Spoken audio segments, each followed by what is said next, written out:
Welcome back to Energetically You. I'm your host, Megan Swan, the creator of the Sustainable Integrated Wellness Approach. I work with powerful, ambitious women who want to level up their energy and their impact on this beautiful world. I'm a wellness and mindset coach, all things plant-based living, intuitive eating, stress management, mindfulness, yoga, meditation. And today I had the privilege of interviewing Suzanne Catty. Suzanne is a plant whisperer and curious human. After 19 years in the music industry doing international marketing and band management, Suzanne returned to her first love, plants and healing. The first 5 years, Suzanne worked as a natural health practitioner. She saw her research and developed an understanding of hydrosols, the co-product of essential oil distilling.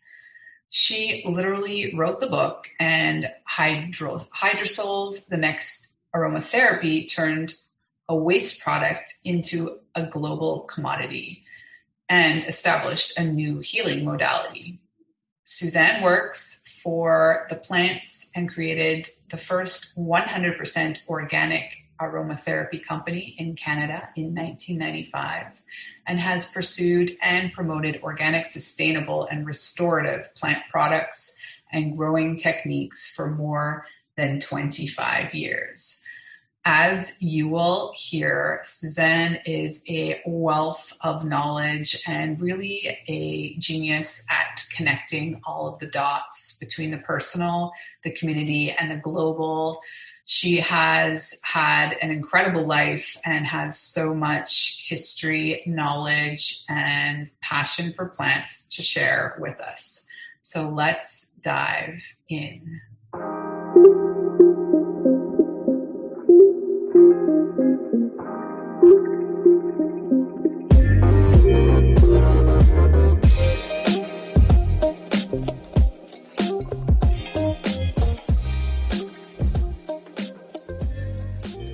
Welcome back to Energetically You. Today I have the privilege of interviewing Suzanne Catty. She is a self-proclaimed plant whisperer and curious human. She has a very interesting background and comes to be all things natural health. And that's one of many things that we align on, but I'm so curious to get to know her better and hear her story. Suzanne, how are you? Thank you for joining me. Well, thank you for having me. It's always a delight to have a conversation about all things natural and plants, and especially at this moment in the world. We are at such an unusual point in time. It's giving us so many opportunities for all the opportunities and things that we're losing. Many doors are opening, including doors in people's minds. So I have to say that I'm finding this quite a interesting and curious and slightly weirdly optimistic time. Amazing. Me too. I have the same sensation. So let's dive into that a little bit. What are you feeling and feeling that is shifting for you personally, first off? Well, I'm pretty hardcore. I mean, I have been environmentally, socially minded, sort of, big picture thinker my whole life. I was raised that way. My parents were, well, in fact, distant relatives were involved in the setting up of Amnesty International. So I grew up with, in the 60s, we had, in fact, we had a professor from Mexico who was kicked out of the country during the student riots in 1968, and he came and lived with us for nearly a year. We had other refugees come and live with us. We were in Czechoslovakia in 1969 and were captured by Russian soldiers. So To be 8 years old staring down the barrel of a machine gun, that's my relationship to and my understanding of the world has been colored by very unique kind of experiences, because we were able to get out of that, whereas usually people who are in war situations actually can't get out of it. But I was raised with that attitude that everything is done personally, community, globally. So before you act, even when the thought process has to go through those 3 stages to make sure that, that stone you're throwing in the water, those ripples go in 360 degrees. And you better make sure before you throw the stone that none of those ripples are going to cause a negative impact on anyone or anything, literally, personally, community, globally. Yeah, I totally agree. So what is your personal experience with the pandemic been in terms of, has it shifted your work at all, or I'm personally finding it more of a internal work project for myself which is resonating in my business, but I don't know, what are you finding that has shifted for you or in your world? One project that's actually taken up most of the last 10 years of my life, that was completely sidelined by the pandemic. We were just about to, there was travel planned for securing our, literally making the final confirmation of the sustainability and viability of our raw material supply chain, and the final laboratory work and clinical trials were going to happen. And of course, all of that was immediately shut down. So that was shocking. And it's a project that it's actually a natural product for the aquaculture industry. So it will be it's a certified organic, 100% plant-based supplement for farmed fish that will help alleviate and take a whole lot of drugs, chemicals, antibiotics out of that process, out of the aquaculture industry. So it's a game changer on a global level. And that was very frustrating because, like I say, that's, the better part of 10 years. However, it's just the green light happened a couple of weeks ago and we got another green light yesterday. And so that's back on track. But for me, my clients, obviously I couldn't see anybody personally. So, you had people going through all these different stages of, it's going to go away. Like all of the sort of, stages of grief, denial, anger, all those things that humans do. And of course, the whole world was being subjected to this tirade of violent speech coming through social networks, and especially coming out of the United States. And it was inescapable. And so as a health practitioner, I spent most of the last year talking people down from the place that the social networks took them.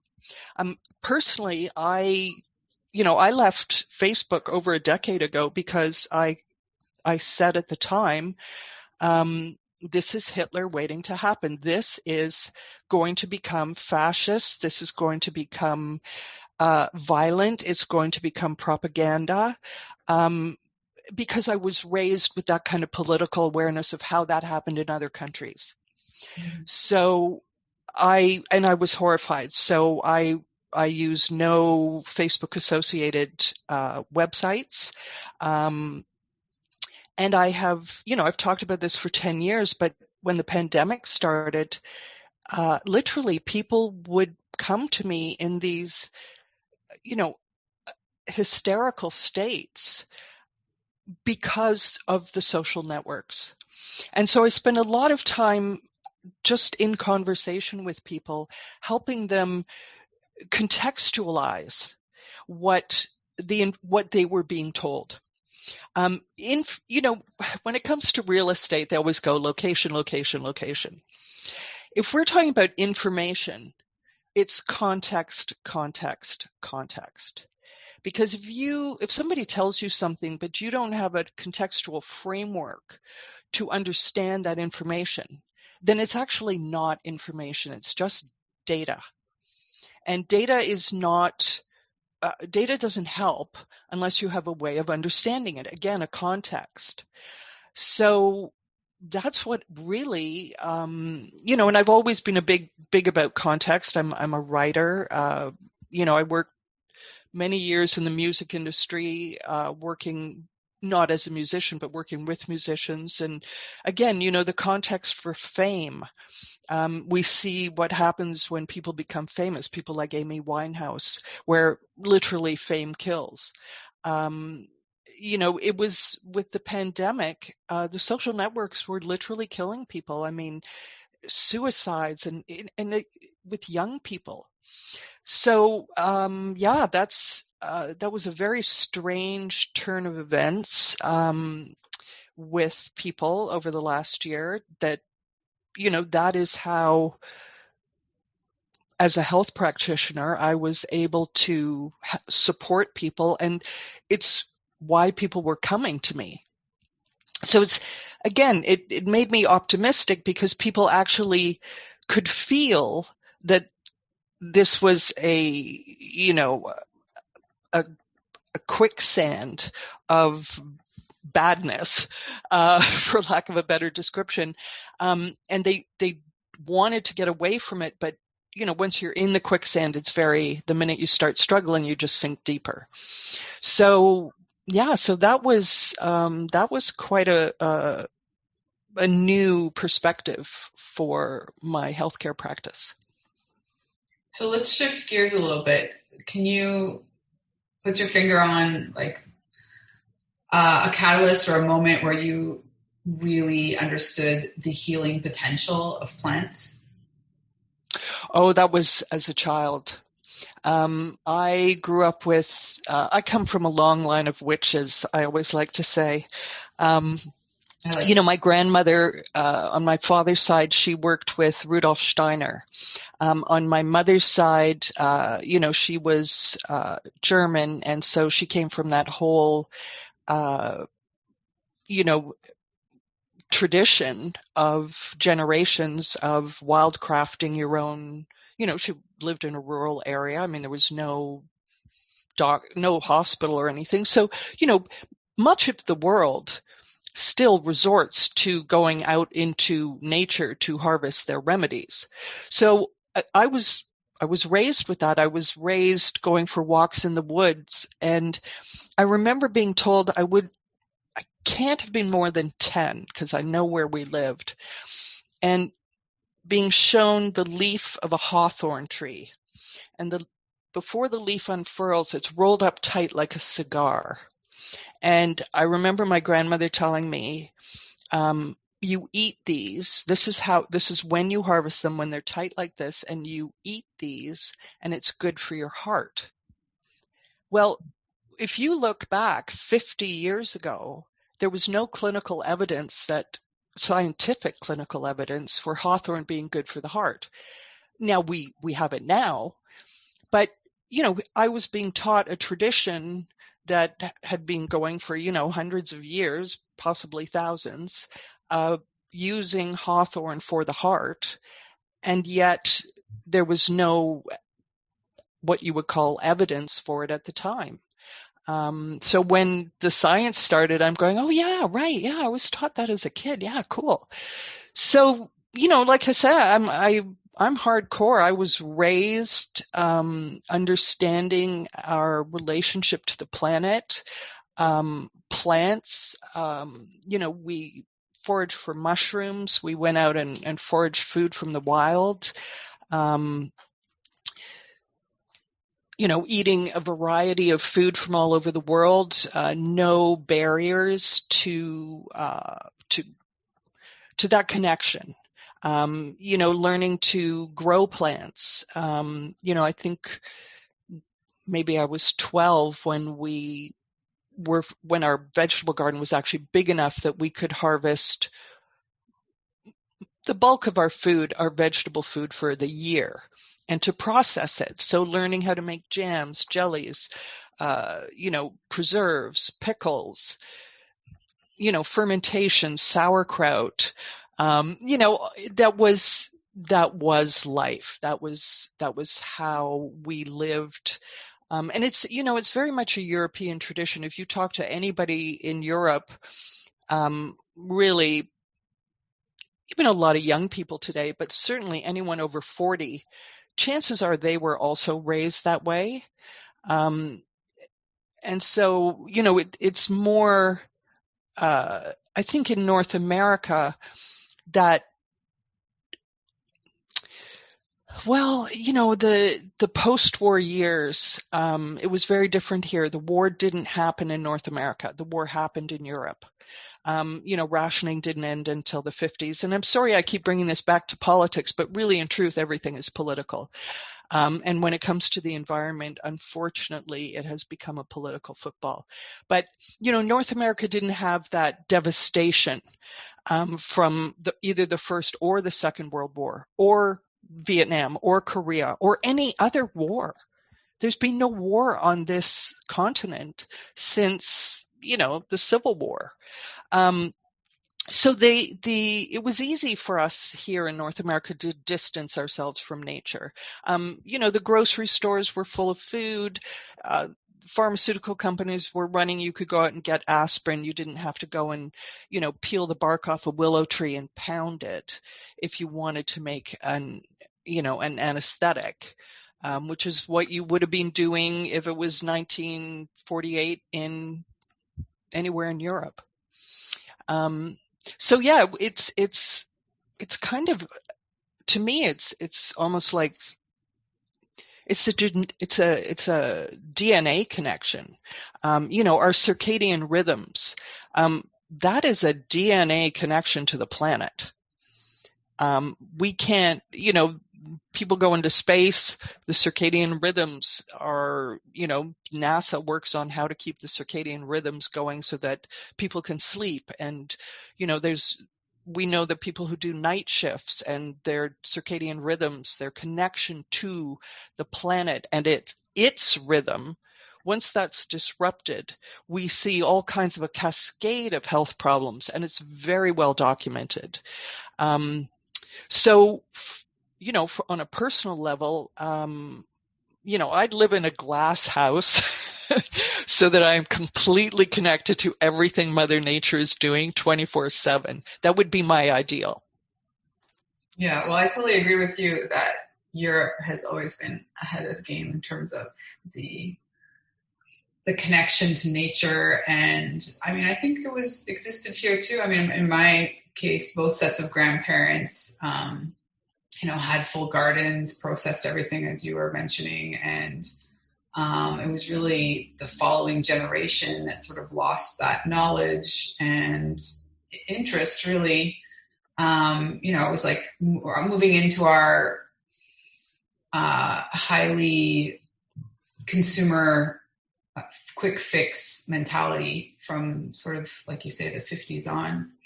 So what do you mentioned your clients, what sort of things are you helping people with specifically, or in what is your mode of helping people? Well, I think, I support people on their healing path, because at the end of the day, the only person who will ever heal you is yourself. The mindset, the desire, we are our own best doctor. And so what my clients have told me over the years, and I've been I've been lucky and very rewarded because I've had clients who've stayed with me for well over a decade. I mean, I've been a practitioner for 25 years, and I have literally had clients who stayed with me for 14, 15 years, and came weekly or bi-weekly for 15 years, literally. So, what people tell me is that what I really do, besides working with plant medicine, and I'm a body worker, and I make remedies. But what people really tell me I do is that I help them understand themselves and connect to themselves, so that even if someone's coming for a massage, we're talking for 20 minutes before they get on that table. That's not the way most people do massage. So, people come in, they get a massage, they leave. You're in and out in 50 minutes. Not so much in my house. It's an hour and a half. It's because we talk for 20 minutes.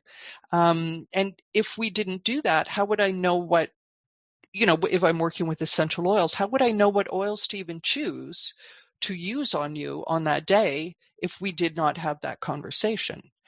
So again, it comes back to being very, sometimes I say I'm old fashioned because, I walk my talk, and I really, I want to be very clear about being as pure in my work as I can, because I know that it matters. You know, sometimes good enough is fine. But if you're talking about health, good enough is often not fine. You really want it to be it isn't about being the best, it's about being the most precise, the most appropriate for that person at that moment in time. And if we're talking about natural health care, that's the reason you go and see a natural health care practitioner, because you can go and see a doctor and okay, this is the formula. You say you have these 3 symptoms, then, one of these medications is what I'm going to give you, and off you go. That's not the way natural health care works. The whole point about natural health care is that it is customized to the individual. So although I had a big product line at one point, I had over 128 products. It was a little out of hand, but every client who comes is getting a custom formula that is customized to them on that day. And the efficacy it's exponentially increased when you do that. It's the same with food. Food cravings. If you're craving something, there's some people say, oh, if you crave it, it's not good for you. Well, that may be true for addictive substances like sugar. But generally speaking, if you're craving something, you need it. I once saw a child. I was in a grocery store and I came around the corner and there was this child, maybe 12. And those plastic lemons full of lemon juice. She picked one up off the shelf. She unscrewed the cap and she sprayed at least half that bottle of lemon, squeezing that lemon into her mouth, and then screwed the cap back on and put it back on the shelf. And I'm just watching, and I didn't say anything. So she went off. So of course I took the lemon off the shelf, but I looked at the child and she had dark rings under her eyes, indicating stress on her liver. Little bit, probably, it's hard with children because to say they're overweight, it's not, kids go up and down and in and out. It's part of growing, but definitely, the weight was unhealthy weight. And I could tell that this child that it was an impulse, completely non-conscious, because her body was so desperate for this lemon juice that she literally took it off the shelf and poured it in her mouth and just kept going. I love that story. It was amazing. Can So, you, we sorry. as humans, we are animals. That at the end of the day, we're animals. And if you watch an animal, if they have parasites, they go eat something that's really aggressive and, gnarly so that it cleans the parasites. If parrots, they go and eat clay to help them digest, what they're eating. Like the animal world is, they just rely on their instincts. If we don't, if we could get over that, the issue of the fact that we are also animals, our instincts would guide us. Yeah, it's a big part of what I teach in intuitive eating, that we're the only animals that have a multi-billion-dollar industry telling us what we should eat because we apparently have decided that we don't know without somebody else externally telling us, right? So you do intuitive eating? Yes, that's one of the things Cool. I coach on because, Very cool. yeah, I truly believe that once you tune into these cravings and understand exactly like you say, all the reasons that you might be craving something, most of them are in tune with what you actually need. Absolutely.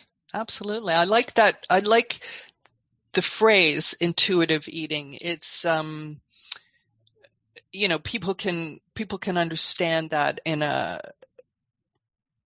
like it sounds new agey, but it's not. It's really quite a precise term. It's really a good term. Thank you.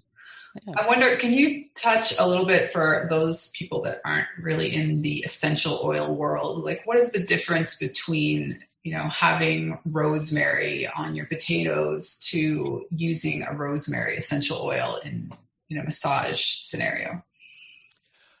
Well, essential oils have been around for a long, long time. And in fact, one of the things I'm known for is hydrosols, which are the co-product of essential oil distillation. But actually, in truth, we were distilling hydrosols probably 1,200 years before we were distilling oils.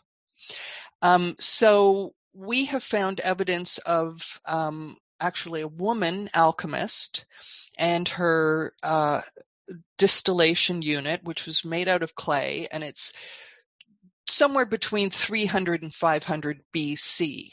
She was active.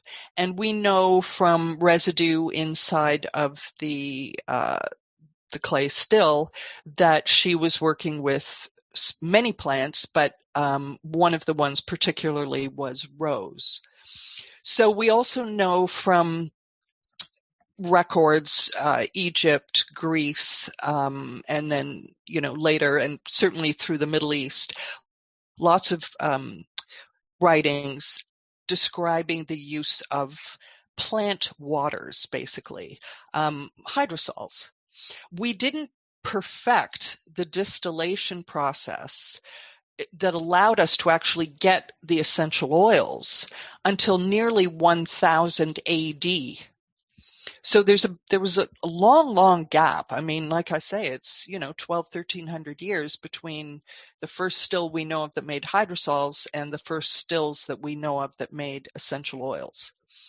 So the big thing about essential oils is the volume of plant material required. So a very generous plant, I was talking to someone about lavender, so we'll use that as one example. So lavender, it takes about 100 kilos of plant material to make a kilo of lavender. If you want to do pounds and ounces, then it would be around 100 pounds of lavender would make just under a pound of lavender oil. So that's a lot of plant to produce this Potent. Concentrated liquid. Mm-hmm. That's generous. If you're talking rose, you're talking 10,000 pounds to a pound. Wow. Yeah. If you're talking rosemary, it's similar to lavender. It's around 100, 120 pounds per pound.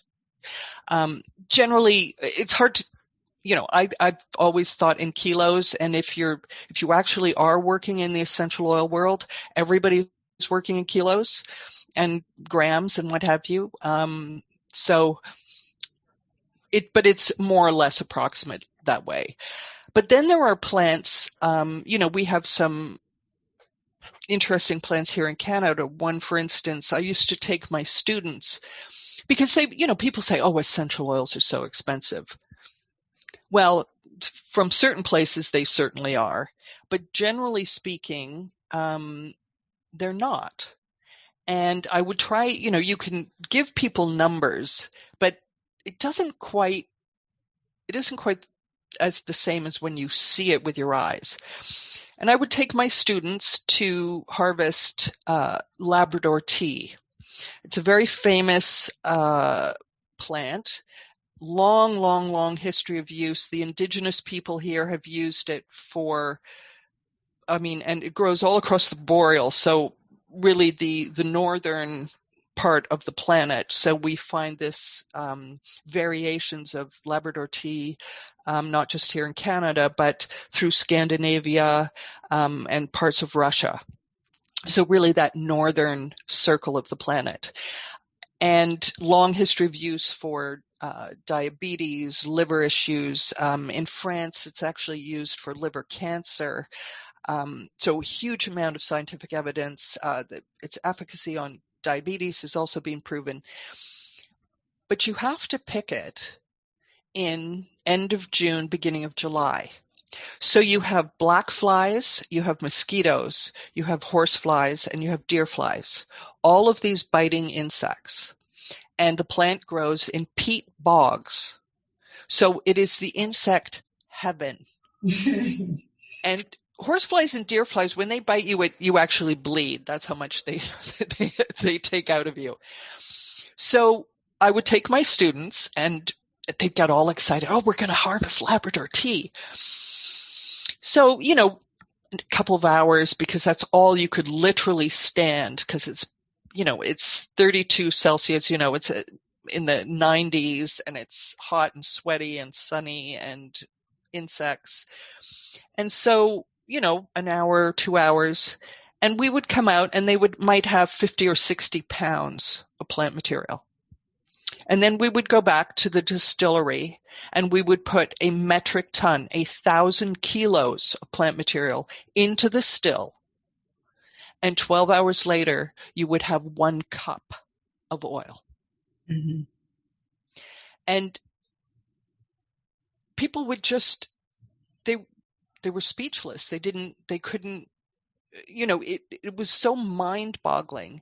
And then you would, the students would be, oh my God, like, this is ridiculous. This is so cheap. This is just, it's insane. It doesn't make any sense. Oh my God. And it's like, yeah.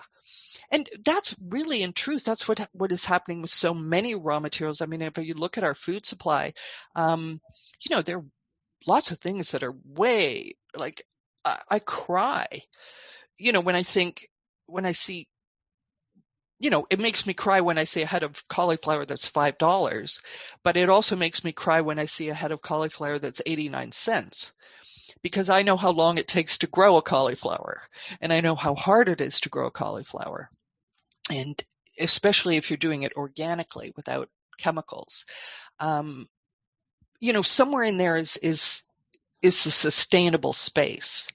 And that, going back to where our conversation started, what gives me optimism is that, 6 months after this pandemic, after the lockdown started, and, come autumn, and people had a little bit of freedom in the summer, things had lightened up a little, but then, massive lockdown again in September.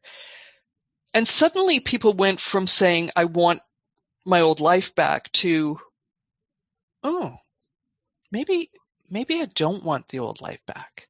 Maybe there is something better. Maybe, maybe the fact that we got off that treadmill, that rat race treadmill of, work, debt, the whole thing that's going, inequality, all of the stuff that came together in that extraordinary year that was 2020. Human rights, just everything, women, people of color, the planet, all of it converged. And suddenly people were saying, I don't want the old back. I really don't want the old back. And, for people to start, I think that's when things really shifted, is that I found people wanted to talk about what are the other possibilities? What other options exist? How else could we do this? How else, I want, people want to go vegan, and then, they're like, everything they're eating has cashews in it. And I want to cry because I understand the cashew supply chain, and 2 years ago, the Zimbabwe army had to take control of the cashew crop because the Western corporations were refusing to pay a fair price, so the army took control of the cashew crop, and now cashews are number one ingredient in vegan food. And we need to connect the dots. We need to contextualize everything so that as soon as we start doing that, we can then see where those dark spots are that need to be removed in order to have a brighter, lighter, greener, more equitable, and truly sustainable future. Because, it's bad enough what my generation is going to see is going to be bad. But for the kids, we have to change. It is not an if or anymore. It is a must. So, I find that now my clients are, again, wanting conversation, but the conversation is now shifting to, even people who a year ago, oh, Suzanne, don't talk it, you and your climate change, because I've been talking about it for 40 years, literally 40 years. And now they're coming to me and they're going, so tell me. That's huge. That's fantastic. Yeah, well, I was at the Wisdom Conference, which was virtual this year, on Friday and Saturday. And Paul Hawking was a speaker, and also Tristan Harris. I don't know if you know who those people are, but I'm guessing you do. And anyway, one of the major takeaways was that there's this global shift in the awareness around climate change externally, but that there's also this internal climate change, if you will, an internal shift for many, many people. Can you speak to that? I would say that is definitely a beautiful and succinct description, that people are undergoing an internal climate change. That is absolutely just music to my ears. And it is, I would say that, yes, it is true. Going back to essential oils, it's, I got into essential oils 25 years ago, more. It's been my profession for 25 years. I've been working with oils for probably just over 30. And in the beginning it was all about, because they can help us shift. Well, I didn't see too much shifting happen. What I saw was a shift from essential oils being aromatherapy, being a therapy, which it was in Europe. I saw it come over here and become a sales channel. And, the pressure that it's putting on the natural world is not sustainable. The way essential oils are being produced and sold around the world is really not sustainable. That's not to say that plant medicine and plant extracts can't help us with that internal climate change. But yeah, I think I can't just that's just gorgeous. I just love that so much. And internal climate change.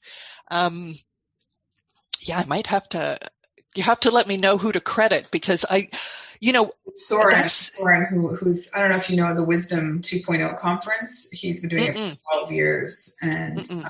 his last name escapes me. It starts with a G. One second here. But his first name is Soren Gordhammer. Soren Gordhammer. Okay. And he's the Wisdom 2.0 Summit Okay. that they do every year. And normally it's hosted in San Francisco, but I got to go this year because it was virtual and much Right. fun. Yes, everything was virtual this year. Yeah. And that's interesting too, because, I live not far from Toronto, and yet even though it's only, 70 miles, if you don't live right in the town, you have basically the equivalent of dial-up internet. Yeah. And that, again, how that impacted people over the past year has been fascinating. But that's a whole nother conversation. But yes, I think, like I said earlier, context is so important. One of the things with when we're talking about the climate and plants and food, and I am relentless. I absolutely happily admit that I am relentless on the subject, and I will never stop being relentless. But what people say to me, oh, cow farts, oh, please. And it's like, so how, I always say, okay, so how many cows do you think are on a farm? Oh, 100, maybe 200. I'm like, how about 10,000? They're going, no. I'm like, yeah. 10,000. So do you want to talk again about cow burps? It's not farts, it's burps. And do you want to talk about the swimming pools of manure? Mm-hmm. Do you? Well, and just the velocity, right? Like an average, I believe that the average cow can live to between 17 and 20 years. And right now their average lifespan is 2 or 3. I mean. Oh, not even. When I saw a calf, I'm 6 foot tall. And when I saw a calf that wasn't even a year old and its shoulder was at my chin, it was just like, okay, this is so seriously wrong. And, I don't expect everyone to go vegan. I was a vegetarian. I stopped eating meat when they started feeding animals antibiotics. I was a child, and I just knew that every time I ate meat, I was gonna end up crying, basically. And I kept trying to convince my parents it makes me cry, and that's the fights were enormous. Very abstract for some people, right? But yeah, and even though my parents were so, aware on so many other levels, but it was kind of, also for my mom, 3 kids, she didn't have a lot of help. So, she's, what, you want me to make you a different dinner? No, you're going to eat what's put in front of you. Mm-hmm. But, I didn't eat meat again until well into my 30s. And literally for over a year, I was dreaming about meat. And I went to, for regular once every few years checkup at the doctor, and rode my bike there. And 2 days later, got a phone call from the doctor, and she said, I know you're a practitioner, so I'm going to give you 2 weeks to do what you do, but your hemoglobin is so low that if I had not seen you standing upright with my own eyes, much less that you rode a bike here, I would put you in the hospital. Like your blood cells are not red. You are so anemic. And I have had a history of anemia. It's just one of those things. So, for me, sometimes I have to eat something that will keep me from literally dying of an anemia. And there's a lot you can do with vegetables, but there is a point when, my survival is at risk. There are people, it's very interesting, all the microbiome research, and with essential oils, they talk about the microbiome. Well, here again, context is really important, because while it is okay to take certain essential oils internally, and they are used in food as natural flavor, any package of food that says natural flavor, chances are it's essential oils. There are essential oils that actually kill your microbiome, and should not be taken internally.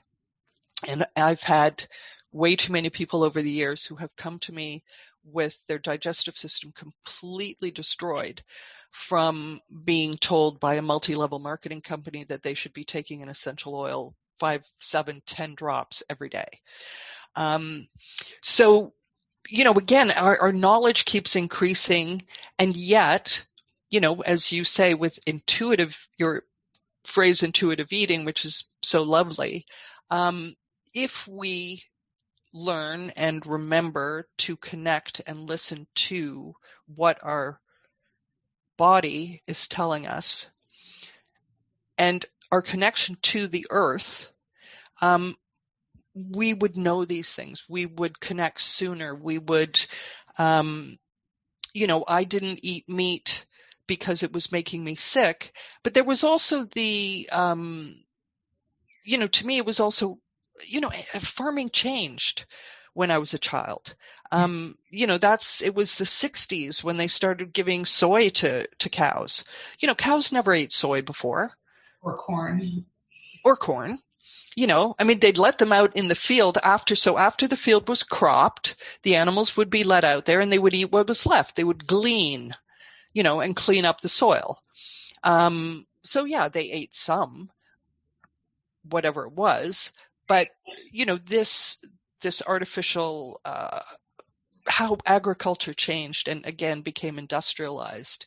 Even after I realized that, there were things like organic meat. That didn't really exist when I was a kid, but I knew that if I ate meat in Europe, I didn't cry. And if I ate meat in Canada or the US, I cried.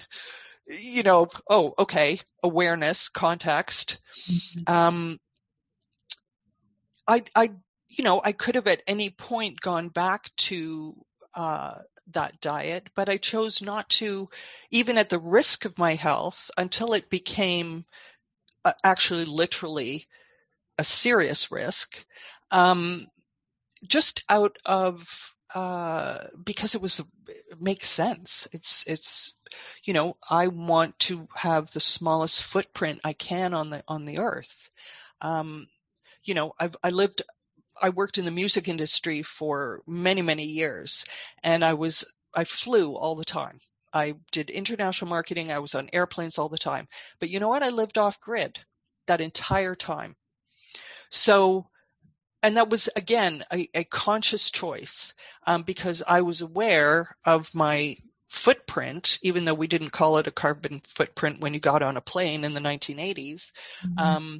I was aware that, I was driving a propane-powered car when I was in university because of pollution, because of climate change, because I wanted to walk my talk. I wanted to live a sustainable life, and therefore I have to do whatever I need to do in order to achieve that. And so if that means living off grid, cool. And I'm putting on my suit and my high heels, and I pour a cup of coffee and I give it to my cousin, and she puts milk straight from the udder of the goat into my coffee cup, hands it back to me.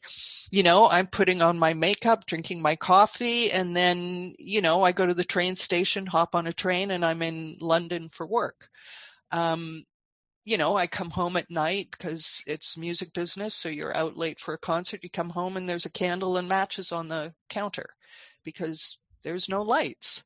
Not a problem. this is, I need to, it's again, contextualizing everything, looking at where all those ripples go. And my ripples went in 360 degrees, and I kept having to turn around and look, I'm okay, wait a minute. Am I thinking about the ripples that are going out behind me when I'm looking forward? Well, if I'm not, then I'm, shame on me.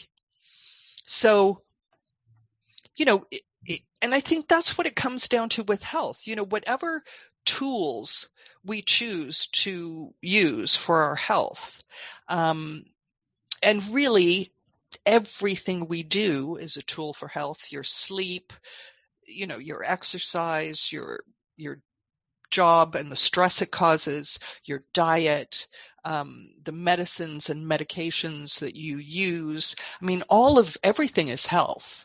It all has to work together. Just like the planet, we are one interconnected, interdependent system. So are you as an individual. And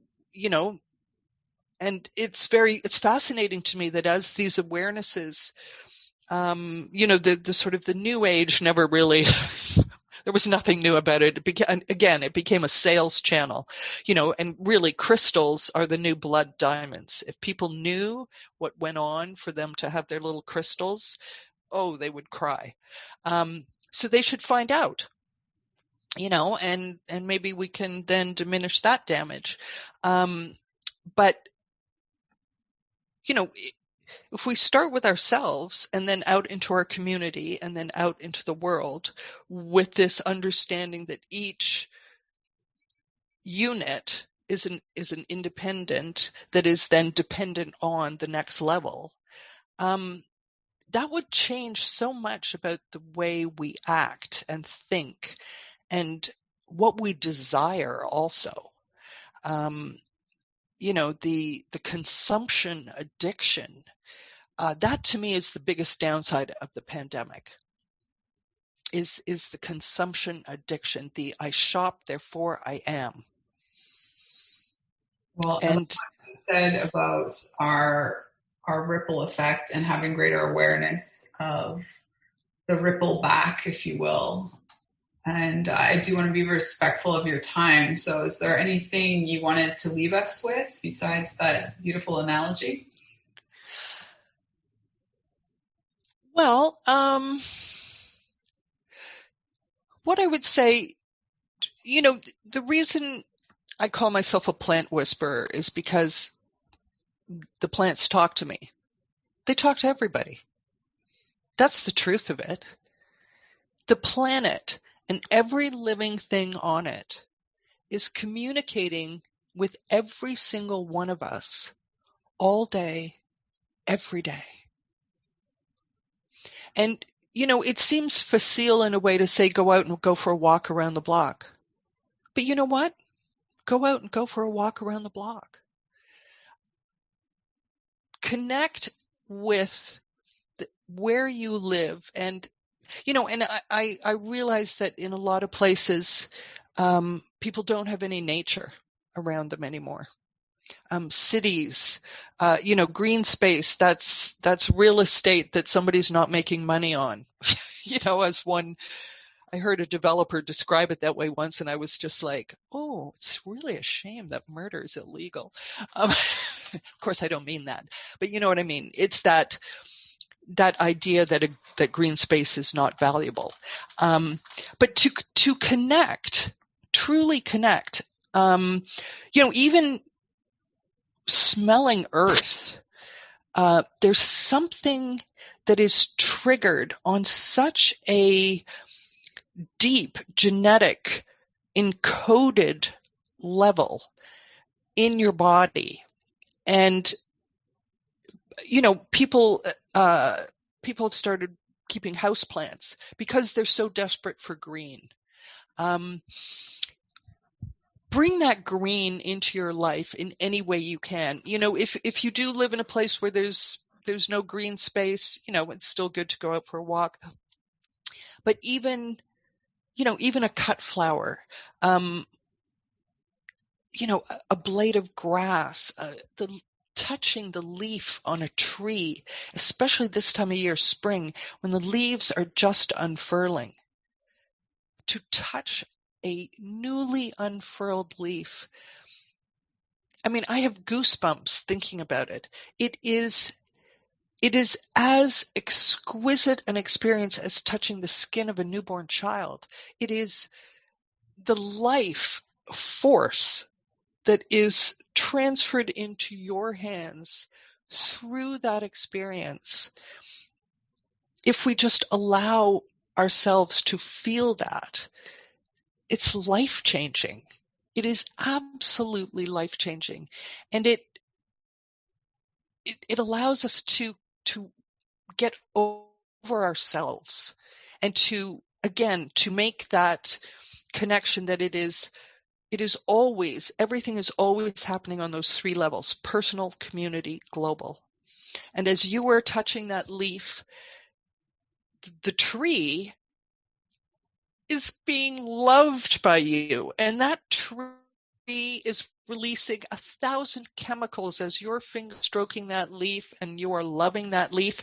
The tree is it is feeling that love, and it is sending chemicals down into the earth, and those chemicals are traveling through the earth, and the mycelium in the earth is feeling your love, and it is sending that love out through all of its network, and that is the entire planet. So you can literally, by just the act of touching a leaf and stroking a leaf, communicate with the entire planet and bring that into your heart. And I would say, that those moments when, it can all be hitting the fan, you can even recall those moments, and it will bring the healing of Mother Nature into you in such a profound way. I love that. Well, thank you, Suzanne, so much for being here today and sharing your insight. Where can people connect with you if they want to work with you? My email is sayhello@SuzanneCatty.com. And I am happy to connect with people. I'm also on LinkedIn. That is the only social network I use at the moment. That probably won't change. But yes, people are happy. People are welcome to connect with me on LinkedIn. And, also once people are connected to me, I am not, I do a lot of work on the phone. And so, for sessions, I'm kind of, like I say, I'm a little old fashioned in that way. I'm a big fan of the human voice. Just to be in conversation with people, as we were today. And it was really such a joy to speak to you too, Megan. Just some exquisite wordsmithing, just absolutely beautiful. Thank you. Oh, well, thank you, Suzanne.